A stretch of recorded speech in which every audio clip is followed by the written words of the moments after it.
आमदार खासदारांना आदर आणि सौजन्याची वागणूक द्या असे आदेश सरकारनं अधिकारी आणि कर्मचाऱ्यांना दिलेत।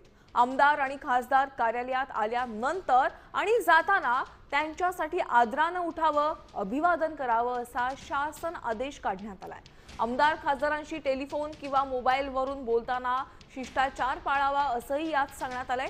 आदेशाचं उल्लंघन केल्यास शिस्तभंगाची कारवाई करण्याचा इशाराही देण्यात नमस्कार, मी जालिंदर लंके पाटील, राहणार निगोज, तालुका पारनेर, जिल्हा अहिल्यानगर।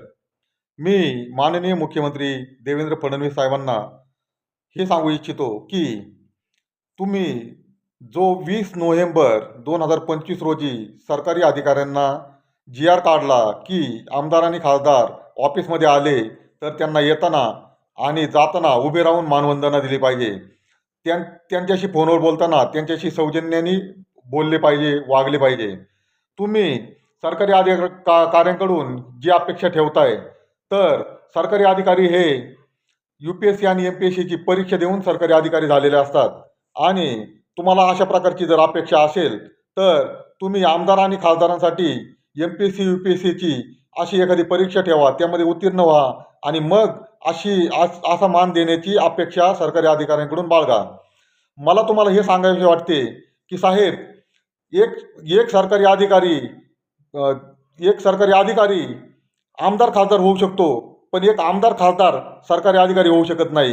कारण सरकारी अधिकारी होण्यासाठी भरपूर अभ्यास करावा लागतो। त्यामुळे तुम्ही सरकारी अधिकाऱ्यांची जी चालवलेली अवहेलना आहे ती थांबवावी आणि हा GR त्वरित पाठीमागे घ्यावा। आणि आमदार खासदारांनी असे कोणते सत्कार्य केले आहे ते एकदा तुम्ही सांगितले पाहिजे। तुम्ही जनतेचा विश्वासघात करून स्वतःसाठी पेन्शन योजना चालू केली, महागाई भत्ता चालू केला आणि वेतनवाढ सुद्धा सुरू केली। हा जनतेचा केलेला तुम्ही विश्वासघात आहे आणि याचं उत्तर तुम्ही जनतेला दिलंच पाहिजे। सौगंध मुझे इस मिट्टी की, मैं ये देश नहीं मिटने दूंगा। जय जवान, जय किसान।